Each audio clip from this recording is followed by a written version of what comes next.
Hi students, today we shall study our next poem, a boy's song. This poem has been composed by W. Gibson. Let us study about the poet. W. Gibson was born in Hexham, at Hexham in England in 1878. However, he was not a very famous poet, but he was a friend of very famous English poet Rupert Brooke.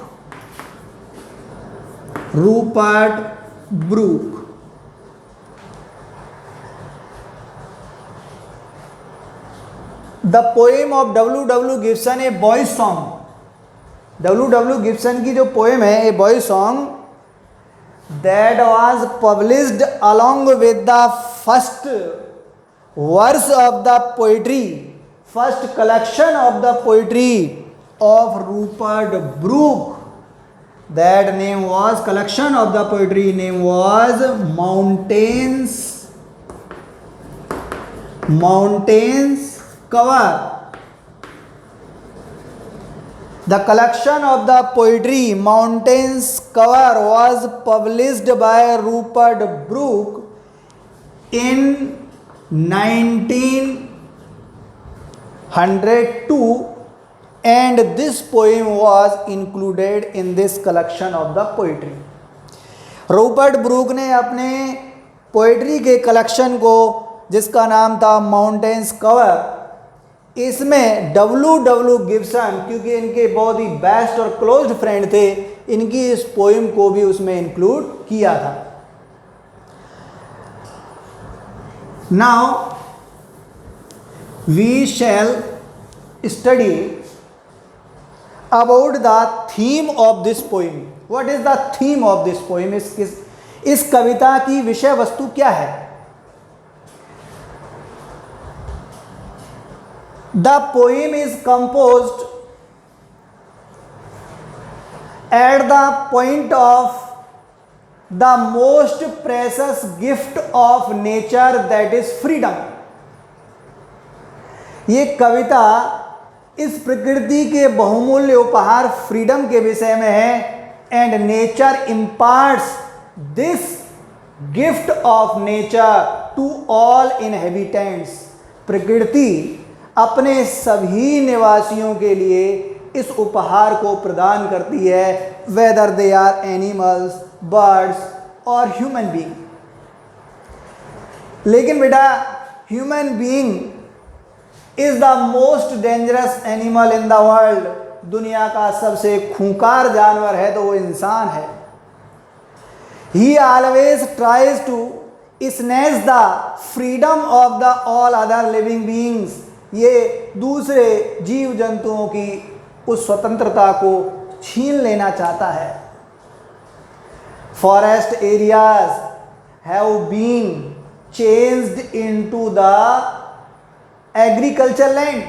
They snatched the living place of the wild animals. इंसान ने उन जंगली जानवरों के living place को भी छीन लिया, फॉरेस्ट एरिया को एग्रीकल्चर लैंड में चेंज कर दिया. ये तो बर्ड्स को भी नहीं छोड़ते. दे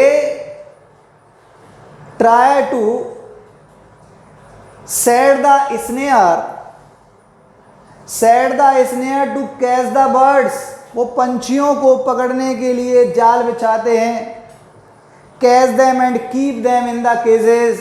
और उन्हें पकड़कर पिंजरों में बंद कर देते हैं, उन्हें पिंजरों में रखते हैं. The poet wants to send a message. कवि एक संदेश देना चाहते हैं कि as man birds are also important manifestation of nature. इंसान की तरह ये बर्ड्स भी इस प्रकृति के महत्वपूर्ण पहलू हैं. The important work in nature is done by birds. पंछियों के द्वारा इस प्रकृति में बहुत ही इंपॉर्टेंट काम किए जाते हैं। जैसा कि आप जानते हैं, pollination in the flower, when flower is changed into fruit due to pollination, and pollination is possible because of some flying insects and birds. pollination जो होता है जिसमें फ्लावर के अंदर फ्रूट बनता है, वो एक्शन भी बर्ड्स के द्वारा किया जाता है। The next important action is dispersal of seed. बीज का एक स्थान से दूसरे स्थान पर पहुंचाना। The seeds are carried by the birds from one place to another place. That is very important action in nature to grow it. प्रकृति को और बढ़ाने के लिए एक महत्वपूर्ण काम किया जाता है, डिस्पर्सल ऑफ सीड। हमने देखा है birds eat fruit of some plant or some tree and they fly very far from that tree and then beat over there। भाई खाते कहीं से फ्रूट है, दूर चले जाते हैं, वहाँ जाकर बीट करते हैं, and the seed come down on the earth। after getting a time that seed will grow into the plant। इसके अलावा the harmful insects and the worms, जो बहुत ही खतरनाक नुकसानदायक कीड़े मकोड़े वॉर्म्स वगैरह होती हैं, दे वर इटन बाय द बर्ड्स, वो भी पंछियों के द्वारा खाए जाते हैं। अगर बर्ड्स ना हो तो number of the insects and worms will grow, that will make very typical for us to live here. इनकी संख्या इतनी बढ़ जाएगी, हमारे लिए मुश्किल पैदा कर देंगे। जैसे कि इन दिनों टिड्डी दल आ रहे हैं, ये because of the absence of the birds है। अच्छा देखो, इस पोएम में पोएट अपना एक इमोशनल बॉन्ड क्रिएट करते हैं। The poet creates an emotional bond with the birds. He advocates the freedom of the birds। वो पंछियों के स्वतंत्रता पर बल देता है। अब पोइम को स्टडी करते हैं। देखो first line, because I set no snare, set put और spread. Snare means net, net जाल, but leave them flying free। The poet wants to say that he does not like to put or to spread or set the net to catch the birds। वो पंछियों को पकड़ने के लिए जाल बिछाना नहीं चाहता है। He doesn't like it and keep them in cages, और उन्हें पिंजरों में बंद रखना नहीं चाहता है। but leave all the birds to fly over the green fields toward the very high in the sky। वो हरे भरे पेड़, हरे बड़े जंगलों के ऊपर दूर आसमान में उड़ने के लिए उन्हें मुक्त छोड़ देता है। The poet does not set any snare but leave all the birds to fly freely from the green field to the sky। all the birds of the air, therefore all the birds which are flying in the open air freely with freedom, all the birds belong to the poet। Poet कहता है इसलिए हवा में आसमान में उड़ने वाले, मुक्त रूप से उड़ने वाले सारे पंछी उसके हैं। Why does the poet say it? कवि ऐसा क्यों कहता है? Because there are some people, कुछ ऐसे लोग हैं, they like to set snare to catch the birds, जो पंछियों को पकड़ने के लिए जाल बिछा देते हैं। कैच देम, उन्हें पकड़ लेते हैं, एंड कीप देम इन केजेस, और उन्हें पिंजरों में बंद कर देते हैं। देन दे क्लेम, फिर वो दावा करते हैं कि those particular birds belong to them, कि जो वो पंछी पकड़ कर लाए हैं वे उनके हैं। Their possession over the word is very limited, they can catch only the limited number of the words. उनका possession उन पंछियों पर बहुत ही लिमिटेड है, वे सारे पंछियों को अपना नहीं मानते, वे सिर्फ उन्हीं को मानते हैं जिनको उन्होंने पकड़ा है। They have snatched their freedom, जिनकी स्वतंत्रता को उन्होंने छीन लिया है। लेकिन पोइट कहते हैं कि all the birds which are flying very high in the sky over the green fields everywhere, those birds which are enjoying the freedom, all the birds belong to the poet. अरे इनके तो यही पंछी हैं जो इन्होंने पकड़े हैं, लेकिन कवि कहता है कि वे जो हवा में उड़ने वाले, मुक्त रूप से उड़ने वाले सारे पंछी उस कवि के हैं। क्यों हैं? Because he does not set any snare to catch them, क्योंकि वो उन्हें पकड़ने के लिए कोई जाल नहीं बिछाता है। He does not want to keep them in cages, वह उन्हें पिंजरों में बंद रखना नहीं चाहता है। ही लव्स द वर्ड, वो पंछियों से बहुत प्रेम करता है। He loves the freedom of the birds, वह पंछियों की स्वतंत्रता को भी प्रेम करता है। Therefore all the birds belong to him, इसलिए सारे पंछी उसके हैं। Now let us study the second stanza. From the blue tit on the slow, blue tit is very tiny bird, that is called titmouse.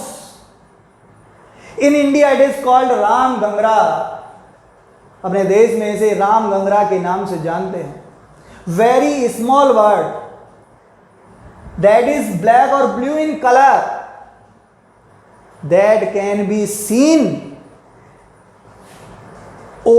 flying over the bushes of the plum. Slow means bushes of the plum, bushes of the plum। अरे बेरों की झाड़ियां, इन्हें कहते हैं sloe. To the eagle, eagle is very powerful word, that is also called the king of the birds on the height, that is known for flying very high in the sky। The poet क्या कह रहे हैं कवि कि छोटे से छोटे पंछी blue tit that live inside the bushes of the plum and that can be seen hovering, flying over the bushes of the plum, to the most powerful bird that is known as eagle, the king of the birds, that is known for flying very high in the sky। छोटे पंछी से लेकर बड़े पंछी तक सारे birds uncaged which are free, which are out of cages, जो स्वतंत्र हैं, पिंजरों से मुक्त हैं, they come and go for my delight. All the birds which are free, which are out of cages, they come to visit the poet to make him happy। उसे खुश करने के लिए सारे पंछी उसके पास आते हैं। From the blue tit to the eagle, सारे पंछी उसके पास आते हैं। Stay for some time, वहाँ पर थोड़ी देर रुकते हैं। And then leave him away, फिर उसे छोड़कर वहां से चले जाते हैं। The poet wants to say that, कवि ये कहना चाहता है, if you love all the birds they can come to visit you to enjoy you. जैसे आप कुछ पंछियों को पकड़ लेते हैं, उन्हें अपने पास रखते हैं, लेकिन दे आर नॉट हैप्पी, वे खुश नहीं है। अरे आप पंछियों से अगर प्रेम करते हैं, अगर आप उनकी देखभाल करते हैं तो they will come to visit you, वे तुम्हारे पास आएंगे। What is the need to keep them in cages, उन्हें पिंजरों में रखने की क्या जरूरत है। This shows the sympathy and kindness of the poet towards the birds. ये स्टेंजा पंछियों के प्रति उनकी कवि की काइंडनेस और उनकी सिंपैथी को दिखाता है। Now let us come to the last stanza. The poet has created the emotional bond with the birds. इस स्टेंजा में उसने अपने इमोशनल बॉन्ड को क्रिएट किया है। One day, the poet was thinking about the birds and he was very happy. He lost inside the thought of the birds. वो पंछियों के विचार करते करते उसमें फंस गया। He come out of himself for a time. वो तो कुछ समय के लिए अपने आप से ही बाहर हो गया। तब ही कंसीडर्स, वो क्या विचार करता है, वो क्या सोचता है। And so the sunward way I soar flying on the eagle's wings feathers, पंख। ही कंसीडर्स, वो ऐसा विचार करता है। As he is sitting on the powerful wings of the eagle, जैसे कि वो पंछियों के जैसे कि वो ईगल के बाज के पावरफुल विंग्स शक्तिशाली पंखों के ऊपर स्वयं बैठा हुआ है। And the bird is flying very high toward the sun, और पंछी दूर सूरज की तरफ उड़ता जा रहा है। And the poet is enjoying the flight of the bird, और पंछी उस पंछी की उस उड़ान का आनंद ले रहा है। It shows the deep emotion and love toward the bird. वो इतना घुल मिल गया है पंछी से कि वो घर पे ही बैठा हुआ उन्हीं के बारे में सोच रहा है, उनके सपनों में खो गया है। आगे लिखा है, and in my heart all day the blue tit sings. Blue titmouse, little bird. The poet is very fond of the sweet song of the titmouse.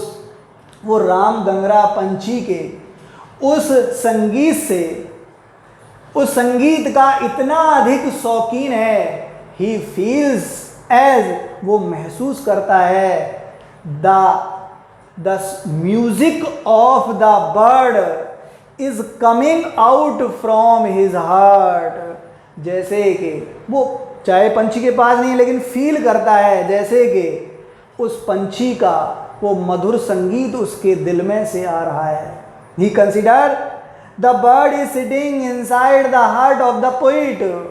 जैसे कि कवि के हार्ट में पंछी बैठा हुआ है। And the bird is singing, पंछी गा रहा है। And the poet can hear the sweet and enjoy the sweet music of the bird, और कवि उस पंछी के मधुर संगीत का आनंद लेता है।